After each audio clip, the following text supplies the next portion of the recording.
يا اما انت فعلا فاكر ان هي مش مهم، لانه بيزود المدى الحركي بتاعي. طبعا بيتعالج بالاسترتشز، اللوردوزز والكايفوزز، ركابها قريبه من بعض.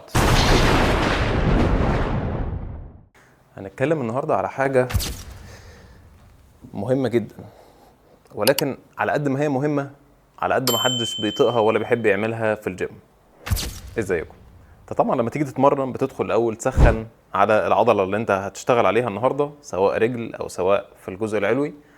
بعد لما تسخن كويس جدا تبتدي تتمرن باوزان. طيب بعد لما تخلص التمرين في حاجه مهمه قوي، يا اما بتكسل يا اما بتبقى خلاص بقى خلصت من التمرين وبتقول ان هي مش مهمه، يا اما انت فعلا فاكر ان هي مش مهمه. الحاجه دي هي الاسترتشات او الاستطالات. النهارده هنتكلم على 6 نقط بيبينوا لك ايه اهميه الاسترتشات وليه لازم تعملها بعد التمرين. اول حاجه ان هي بتزود المرونه. انا لما اكون بعمل استرتش مثلا لكتفي بعمل كده، فانا بعمل استطالات لكتفي، فدي بتزود المرونه بتاعتي. فمعنى ده ان انا لو بعمل استرتشات لكل عضلات جسمي بعد كل تمرينه، ده بيزود المرونه، بيسهل عليا اداء الحركات اليوميه العاديه. طبعا ده جنب التمرين، لانه بيزود المدى الحركي بتاعي.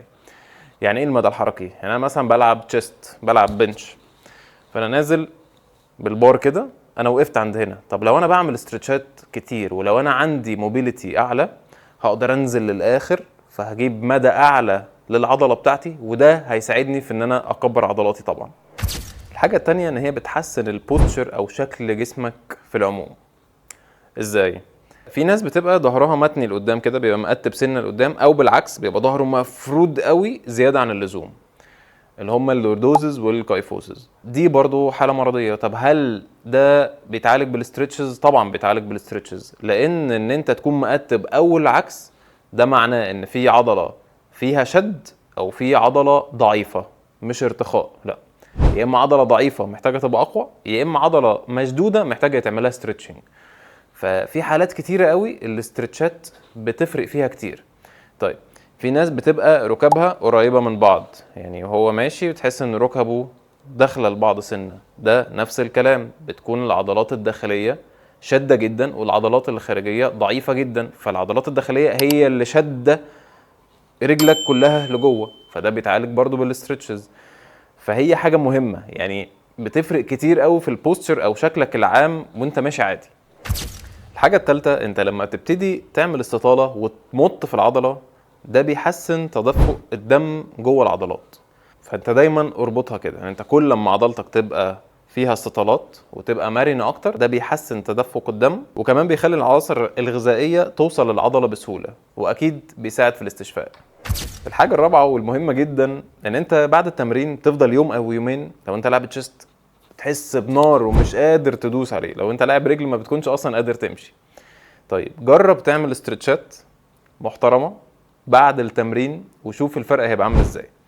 فهي بتقلل جدا الاصابه بالشد العضلي، وبتخلي فيه استرخاء اكتر للعضلات. ده مش معناه ان انت لو ما شدتش ومش قادر تتحرك يبقى انت العضله مش بتكبر، لا بالعكس، انت كل ما تعمل استطالات اكتر، كل ما تعمل ستريتشز اكتر، ده هيخفف الاصابه بالشد وهيحسن كمان عمليه البناء العضلي. خامس حاجه، ان انت طول ما انت عضلتك طويله، طول ما هي بتمط كده ومش متنشنه، انت هتقلل احتماليه الاصابه في يومك العادي حتى بعيدا عن الجيم.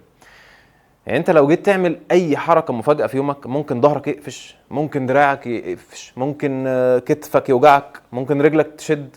لكن طول ما انت بتعمل استطالات، طول ما انت بتعمل استرتشات ومحافظ عليها بصفه دوريه، حتى لو عملت حركه مفاجاه الموضوع مش هيبقى فيه اصابه زي لو انت ما بتعملش استرتشات خالص. فهي بتقلل احتماليه الاصابه في يومك العادي وطبعا في التمرين. الحاجه السادسه والاخيره، ان هي بتساعد على استرخاء عضلاتك واسترخاء الجهاز العصبي.